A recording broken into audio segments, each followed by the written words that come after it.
Good morning, world. How are you? I'm doing okay. Got up about 6 a.m., of course. Last night wasn't much better than the night before. Some dude or dudette decided they were going to run their generator all night, or at least until about 2 o'clock in the morning. So, awesome. Uh, anyway, so I told you that I was going to bring you along with my thoughts, and they're going to be scrambled because they are all scrambled in my mind. And that's why I'm hoping that, you guys can give me some input, maybe something I haven't thought of. And of course, I'm not going to list uh, everything because that would take too long, too much of your time. So, all right. So I'll start out by saying I got some really good advice that maybe you guys can use in your life many years ago from a marriage counselor. He was actually a psychologist, and he said to me, he said, "There's always going to be three."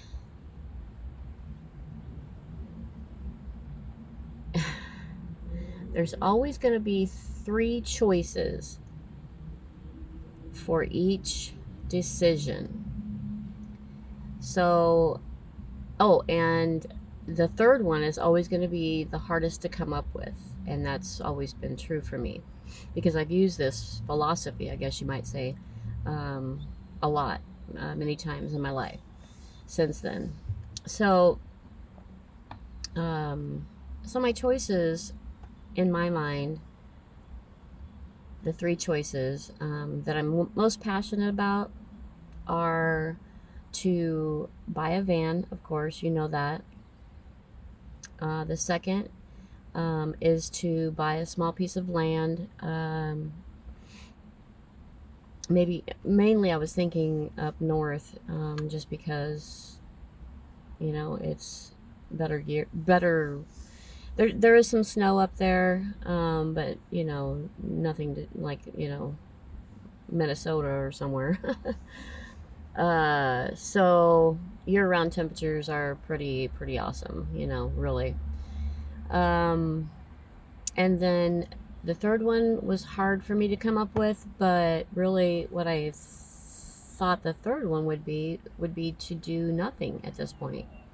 Just go along my happy-go-lucky living life without a plan and see where it takes me. So I kind of listed some pros and cons for the van and the land. And as far as the van goes, the cons, of course, would be um, it would be a place for me to sleep comfortably. Possible refrigerator, freezer type hookup, and toilet. Solar, of course, and there would be a pretty easy water setup. I'd be able to cook, more storage, of course, and then there's the no build option. So that's probably what I would go for at first if I did decide to get a van. The cons with the van, and obviously this is not all inclusive, but these are just kind of the things that were top on my mind. The cons would be the gas prices. It's obviously not going to get as good a mileage as my car. Um, where would I build it out if I decided to build out? Um, of course, I do have that no build option. Um, in my mind, because I live in my car, uh, I, I would have to sell it at a dealership, which is obviously an automatic loss. Um, where would I register it? I have no address. Um, And those are really the top cons for getting a van right now. And with both of these options, there's the fact that I wouldn't have really much left over. So, hence, the third option would be to do nothing at this point. Figure on maybe going up to doing the 3-month stint at Digitech or somewhere like that and save up more money. Excuse me. Okay, so the pros as far as getting a piece of land up north, I'd always have a place to go.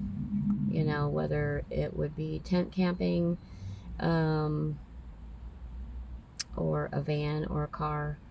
I'd be able to build out the land just as I would a van, you know. Once it's structured, it would probably be a pretty easy sell and profit. And of course, there's the freedom that I can come and go. So, the cons, as far as land goes, you know, there's a lot of research involved, and a lot of people do it sight unseen. I don't think that would be a good option for me. And you know, honestly, it's only 3 to 5 hour drive, so depending on where you get land up there. You know, you got to make sure it's accessible. You got to make sure there's, you know, of the approved uses. And then, of course, for year round, you got to make sure you've got heat. Most people I've talked to and read about and watched videos on don't really need AC, so it's kind of a plus. You gotta figure out how far from amenities you are. Yeah. So basically, you got to make sure you got food, shelter, and water. You know, and those things cost money because you got to, of course, buy your food. Figure out a place to store it. You've got to figure out your potable water. Most people get the storage tanks, whether they're the smaller ones, you know, or larger. And then shelter, you'd have to build something. And that kind of excites me, to be honest with you. Building out land is really exciting to me. I've always been into real estate. I sold real estate back in the late 90s when my kids were young. So, and then unfortunately, there's the situation of your safety. I mean, I'm a woman traveling alone. You know, I try to imagine myself on this piece of land when it's pitch dark. And honestly, it kind of freaks me out, but a little exciting too. But that's just who I am, you know. I like to get out of my comfort zone. So I guess that's why I live life without a plan, maybe. I don't know. So those are kind of the top pros and cons. I'm sure there's more. Obviously, there's more in my head because my mind is always thinking and spinning. So, you know, like I said, the third option would be to do nothing and kind of tootle around. I would like to go to Oregon and see my youngest daughter, surprise her. She owns a business there in Portland. And possibly, well, for sure, stop by and see my brother and sister in Bend, Oregon. And I believe my older daughter now is moving to California. Not sure where yet, so And I want to do something really crazy after this, being totally responsible, you know, working 60, 70 hours a week doing DoorDash. I want to do something crazy, and I've got something in mind. You'd probably freak out, but I'll tell you soon if I do it, if I go up that way. But anyway, I need help. I don't know what to decide.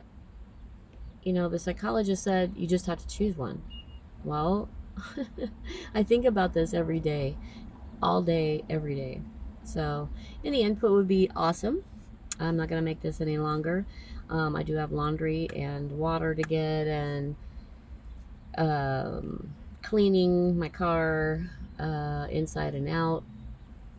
Those kind of things that we need to do.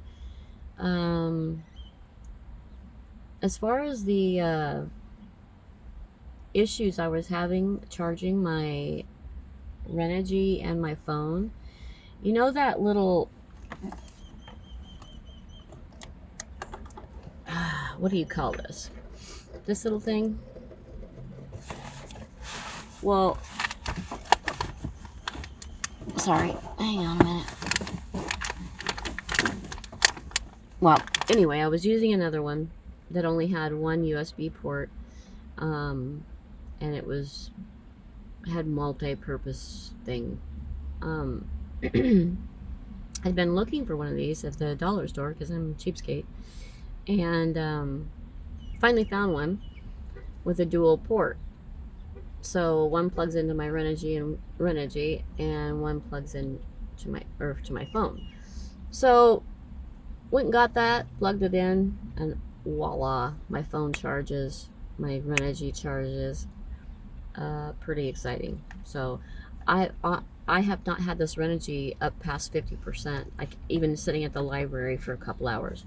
So right now it's at 75%, and I think it's headed to 100%. So that's pretty neat. Anyway, I'm gonna leave you with that, and then I will show you last week's results right after this. Take care, everybody. Thank you for your likes and your shares and your comments. Stick with me. This is Zoe.